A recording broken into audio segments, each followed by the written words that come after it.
दामर प्रणत मौलिमणि प्रभानामुद्योतकं दलित पापतमो वितानं सम्यक् प्रणम्य जिन पादयुगं युगादावालं वनं भवजले पततां जनानां यसन्तुता सकलवाङ्मय तत्त्वबोधादुद्भूतबुद्धिपटुभिः सुरलोकनाथैः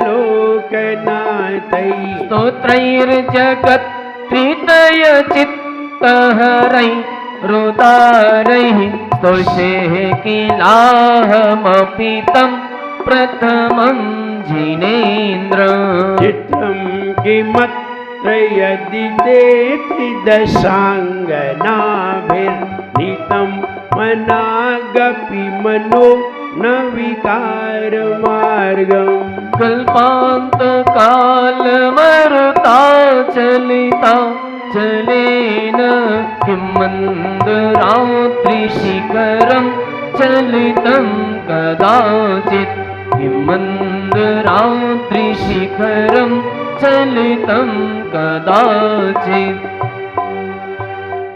15 नंबर छंद कौन सुना रहे? हाँ, अजीत कुमार जी सुना रहे।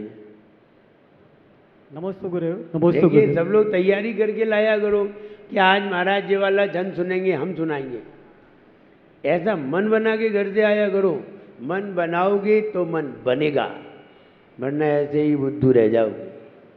ऐसे ही महिलाओं में सभी तैयारी करके लाया करें। आज हमने 16 पढ़ाया है, 16 पढ़ाएंगे, कल 15 पढ़ाया, 15 सुनेंगे। हाँ, सुनाइए। नमस्ते गुरुदेव। नमस्ते गुरु। वंदन बताइए। चित्रं किमत्र यदि ते त्रिदशाङ्गनाभिर्हितं मनो गपि मनो न विकारमार्गम् नीतम मनागपि कल्पान्तकाल पवनोदत् न कल्पान्तकाल मरुता चलिता चलेन किमन्दराद्रिशिखरं चलितं कदाचित्। बहुत अच्छे। ये रिटायर्ड हैं तो, लेकिन फिर भी ये प्रयास कर रहे हैं तो रिटायर, लेकिन फिर भी टायर का प्रयोग कर रहे हैं। मजबूती तो दिखा रहे हैं। 60 साल के लोग याद करने वाले नहीं होते, 60 साल के तो सुनने वाले होते हैं और समझ में भी उनकी आदि आ पाती है। जो नए होते हैं ये याद करने वाले होते हैं, इनका तो मेमोरी कार्ड पहले से ही फुल है। नमोस्तु गुरुवर। वंदामी माता जी। चित्रं किमत्र तत्थिते त्रिदशाङ्गिनाभिर्नीतं मनागपि मनो न विकारमार्गं कल्पान्तिकाले मरुता चलिता चलेन किं मन्दराद्रिशिखरं चलितं कदाचित्। बहुत बढ़िया। ऐसे याद करना चाहिए और रोज सुनाना चाहिए, चाहे महिलाएं हों चाहे पुरुष। आप जो हमें सुना दोगे वो जब तक तुम चिता पे नहीं चढ़ जाओगे तब तक तुम्हें याद रहेगा। जो हमें सुना दिया वो, बाकी की तुम भूल जाओगे। जो हमें सुना दिया वो कभी भी नहीं भूलोगे। अंतिम समय में भी कोई पूछेगा तो तुम सुना दोगे, क्योंकि वो तुमने हमें सुना दिया है। और किसी को तुमने सुनाया तो भूल जाओगे। इसलिए याद करो और हमें जल्दी से जल्दी 48 सुना दो तो 48 तो याद रहेंगे, लेकिन 48 तो हमें सुना नहीं पाओगे। ना हम तुम्हारे 48 सुनेंगे ना तुम सुना पाओगे, क्योंकि रोज तुम्हारा ही नंबर थोड़ी आएगा। इसलिए तुम 10-5 सुना पाओगे, लेकिन वे तुम्हें पक्के याद रहेंगे बिल्कुल। अगर हमने कहीं गलती बता दी तो तुम्हें जिंदगी भर याद रहेगी कि हमने यहाँ गलत बोला था। इसलिए याद करिए, रोज प्रयास करिए और कल फिर तैयारी करके लाइए, कल हम सुनाएंगे। आइए 16 नंबर छंद पढ़ने के लिए तैयार होते हैं। निर्धूमवर्ती रापावर्जित तैलपूरा।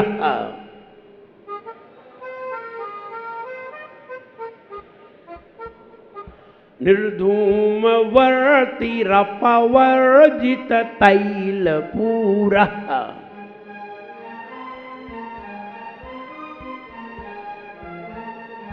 तेल नहीं, तैल।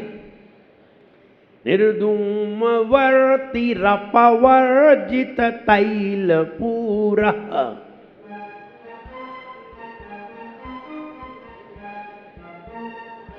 कृष्णं जगत्त्रयमिदं प्रकटीकरोषि।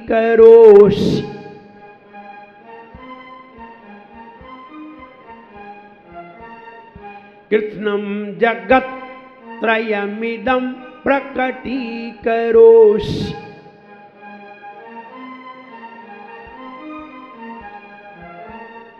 गम्यो न जातु मरुतां चलिता चलानां।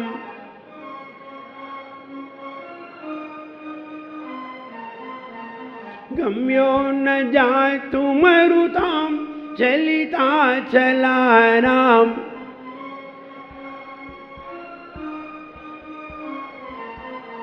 दीपो अपरः त्वमसि नाथ जगत् प्रकाशः।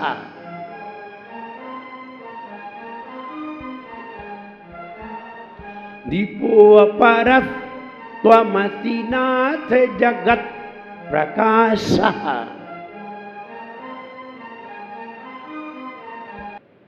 आइए, सर्व विजयदायक, सभी प्रकार की विजय को प्राप्त कराने वाला।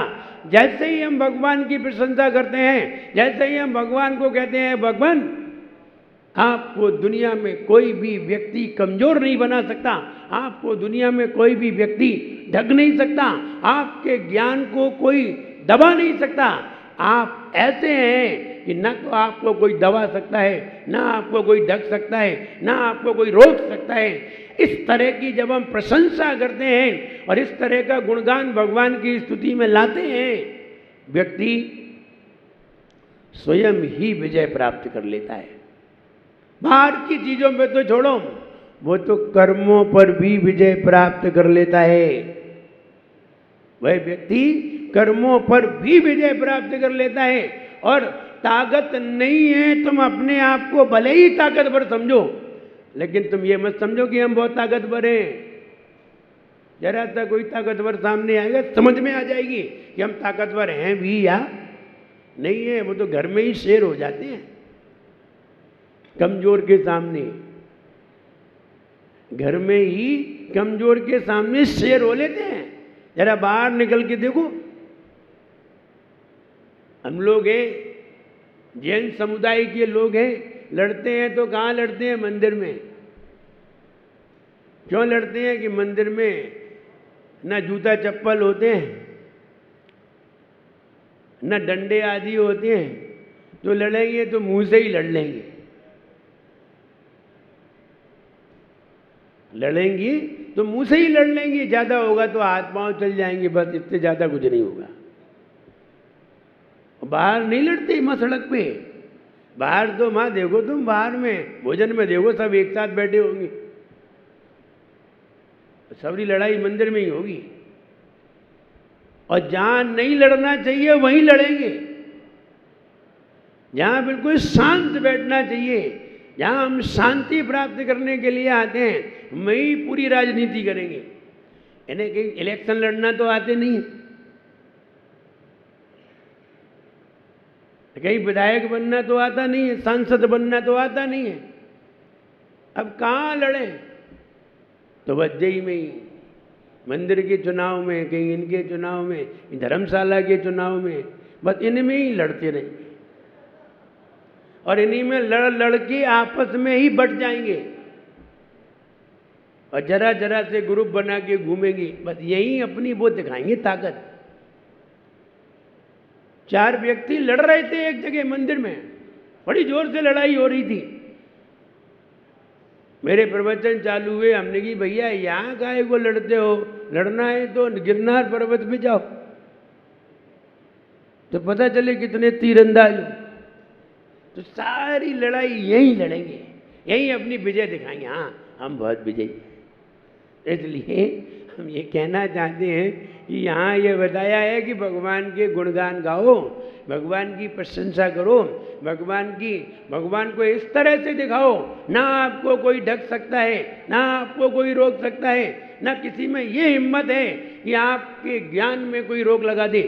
कोई भी ज्ञान में बाधा भी नहीं डाल सकता है, किसी में इतनी भी हिम्मत नहीं है कि आपके ज्ञान में बाधा डाल दे, ये भी किसी में हिम्मत नहीं है।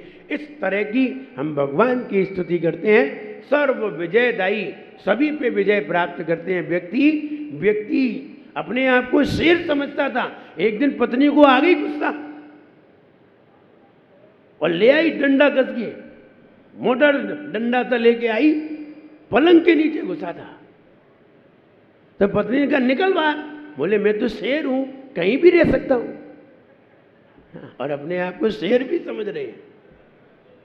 पत्नी कही निकलो बाहर, तो बोले मैं तो शेर हूं, मैं तो कहीं भी रह सकता हूं। जब पत्नी डंडा लेके आई ना, तो एक पिंजरा रखा था बड़ा, तो पिंजरे में जाके बंद हो गया और भीतर से ताला लगा लिया। पत्नी डंडा लिए बाहर खड़ी, बोले निकल बाहर। बोले मैं तो शेर के पिंजरे में हूं, शेर हूं, मैं कहीं भी रह सकता हूं। तो अपने आप को फिर भी तीरंदाज समझ रहे हैं। तो कहने का मतलब यह है कि सर्व विजयदायी, कर्म पे विजय प्राप्त करना चाहिए। कर्म पे कैसे विजय प्राप्त करें? जब तक समता धारण नहीं करेंगे, जब तक हमारे अंदर ज्ञान नहीं होगा और ज्ञान के साथ ध्यान नहीं होगा, तब तक हम अपने आप पर विजय प्राप्त नहीं कर सकते। दुनिया पे विजय प्राप्त करने से कोई हल नहीं होता, अपने पे विजय प्राप्त करो। और जिसने खुद पे विजय प्राप्त की है वो दुनिया पे भी विजय प्राप्त कर सकता है, और जिसने खुद पे विजय प्राप्त नहीं की वो दुनिया पे भी विजय प्राप्त नहीं कर सकता। इसलिए खुद पर विजय प्राप्त करना चाहिए, और खुद पर विजय प्राप्त करने के लिए धर्म का ही अवलंबन लेना पड़ता है। धर्म ही सब जगह विजय प्राप्त कराता है, धर्म ही खुद पर विजय प्राप्त कराता है, और धर्म ही सभी पर विजय प्राप्त करा देता है। और अगर धर्म के विचार नहीं है, तुम विजय प्राप्त नहीं कर सकते। कल की घटना सुनिए, कल अमित शाह ने पूरी देश पर विजय प्राप्त की। किसके बल पर? कहो पार्टी के बल पर नहीं, आप मूल चीज समझिए, पार्टी के बल पर नहीं, बहुमत के बल पर नहीं, धर्म के बल पर उन्होंने विजय प्राप्त की है। धर्म, आप धर्म देखिए क्या है। धर्म कहता है सबको समान समझिए, धर्म कहता है सबका उत्थान करिए, धर्म कहता है किसी को दुख मत दीजिए, धर्म कहता है कि सभी को उठाइए, सभी को ऊपर उठाइए।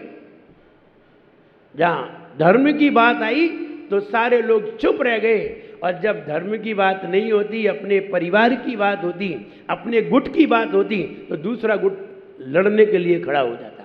लेकिन जब धर्म की बात की तो पूरे देश ने उसका सम्मान किया, और अगर अधर्म की बात होती तो कोई भी सम्मान नहीं करता।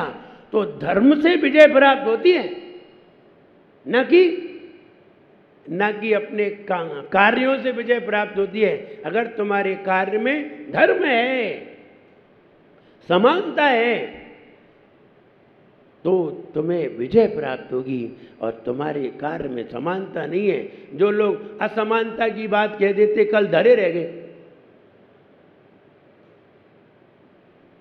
एक साइड पे धरे रह गए, और किसी ने भी उनको सम्मान की दृष्टि से नहीं देखा।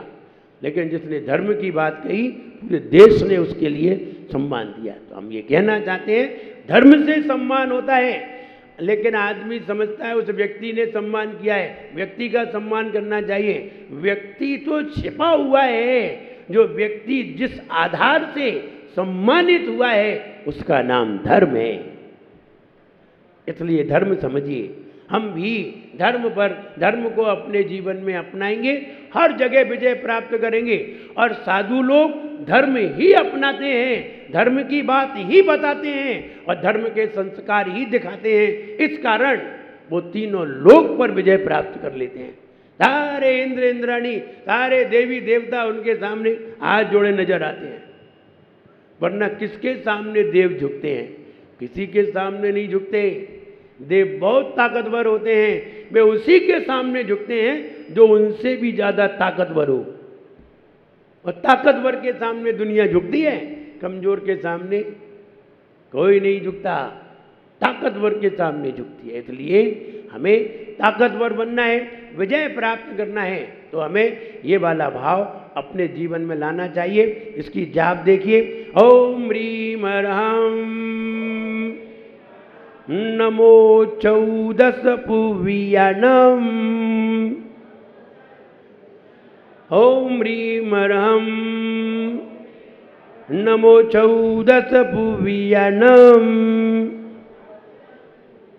वे मुनि महाराज जो 14 पूर्व के ज्ञाता हैं, 14 पूर्व हुआ करते हैं। पूर्व एक, ऐसे समझिए, पूर्व एक बुक्स का नाम है, ऐसे समझिए।